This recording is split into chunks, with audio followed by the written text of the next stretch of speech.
Let's we start. Characteristics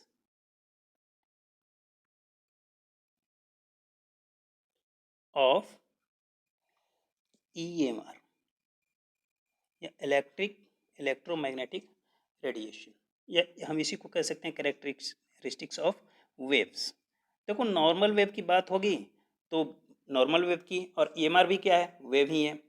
ये electromagnetic radiation भी wave ही है।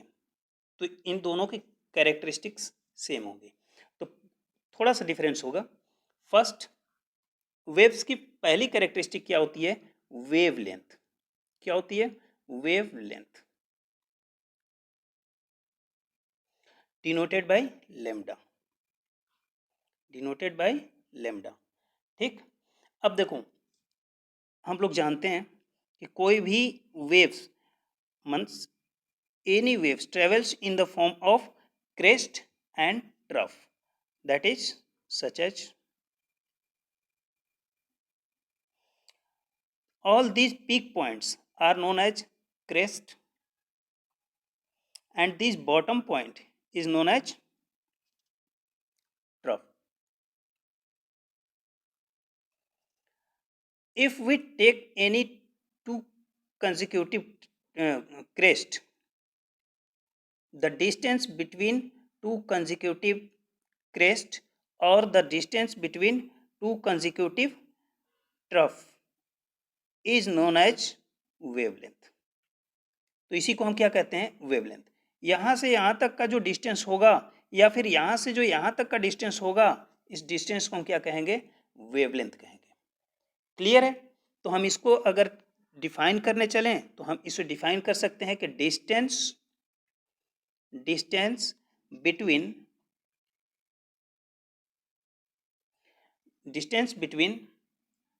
Any two consecutive crest or any two consecutive trough are is called wavelength. ये तो हुई definition. अब इसका जो मोस्ट इंपॉर्टेंट पॉइंट है तो वो है यूनिट। तो ये लेमडा क्या डिनोट कर रहा है? डिस्टेंस। तो डिस्टेंस का यूनिट क्या होता है? Metre. Means SI unit of lambda is metre. लेकिन इसके कुछ दूसरे भी यूनिट्स होते हैं जिसे हम बार बार यूज करेंगे। They are angstrom. 1 angstrom is equal to, angstrom को ए नॉट से हम डिनोट करते हैं, is equal to 10 to the power minus 10 metre. 1 NM, NM denotes nanometre, 10 to the power minus 9 metre.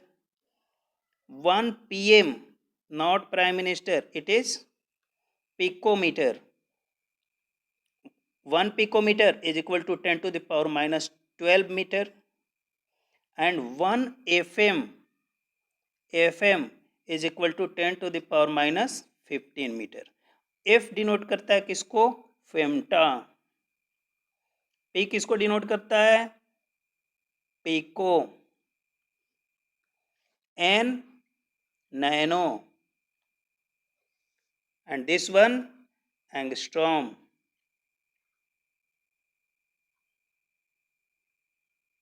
Not Armstrong, angstrom. Is that? अब relation अगर आप चाहो तो रिलेशन भी इनका नोट कर सकते हो। 1 नैनोमीटर, मोस्टली आपको ये दोनों रिलेशन आएंगे। तो ये 1 नैनोमीटर इज इक्वल टू होता है 10 एंगस्ट्रॉम।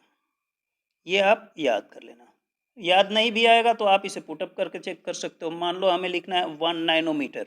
1 नैनोमीटर हम इसको क्या लिख सकते हैं? 10 to the power minus 9 metre लिख सकते हैं। अब इसे हमें एंगस्ट्रॉम में बदलना है तो क्या करेंगे? 10 to the power minus 9 multiplied by 10 and divided by also 10। अब ये क्या हो जाएगा? 10 to the power minus 10 into 10 it gives angstrom 10⁻⁻10। क्या होता है 1 एंगस्ट्रॉम इक्वल टू 10⁻⁻10। तो ये हो गया angstrom means 10 angstrom, 1 nm equal to 10 angstrom. ये आपको याद रखना होगा। ओके और second characteristic is discuss in next video, not next video, continue. Our second characteristic is after wavelength it will be frequency. क्या होता है फ्रीक्वेंसी? फ्रीक्वेंसी, और फ्रीक्वेंसी को हम किससे डिनोट करते हैं? न्यू से डिनोट करते हैं, और इसे पढ़ते क्या है? न्यू, NU, ठीक है, न्यू। इसे अगर हम डिफाइन करना चाहें तो हम क्या डिफाइन कर सकते हैं कि number of wave passing through a point is known as frequency.